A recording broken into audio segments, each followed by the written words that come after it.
Hoy de mañana corría por la plaza del barrio y cuando empecé con los estiramientos, estiraba isquiotibiales y recordaba mi época nuevamente de liceal. En esta oportunidad me acordaba del último examen de historia que tenía para terminar el secundario. Historia del siglo XX. Siglo XX, guerras, Guerra Fría. Un examen extenso, difícil. Sin dudas, la materia más complicada que me tocaba rendir en ese momento.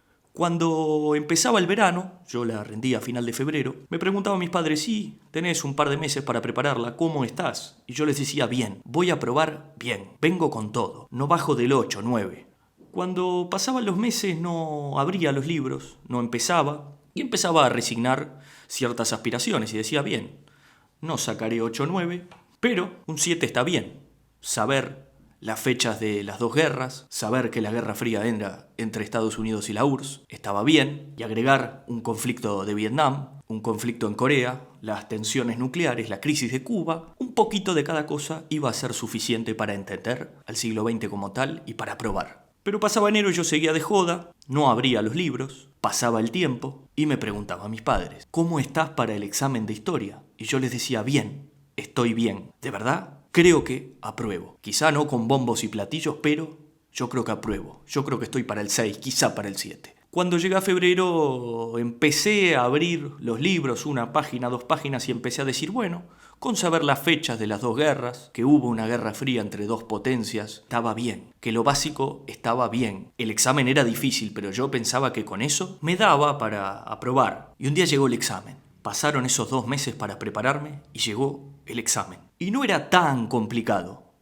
No era tan complicado. Me preguntaron por las dos guerras, me preguntaron por Dunkerque y yo me defendí, Me defendí. Di cierta información, entendía los bloques, los aliados, estaba a la altura de las circunstancias, pero la profesora me llama después de escribir el examen y me dice, venga Viñolo, usted va a segundo llamado. Yo le dije, ¿cómo? Me dijo, sí, segundo llamado. Le voy a preguntar una cosa más y vamos a revisar. Y me preguntó por la disolución de la Guerra Fría. Y yo le dije que había 2 fechas, el 89 y el 91. Cuando se caía el muro de Berlín para algunos, cuando terminaba la Unión Soviética como tal en el 91 para otros. Se juntó con las otras 2 docentes que estaban, revisaron mi respuesta, volvieron y me dijeron, Viñolo, usted perdió historia. Y yo les dije, ¿lo qué? Lo que escuchó, Viñolo, usted perdió. Y en ese momento yo sentí una impotencia brutal.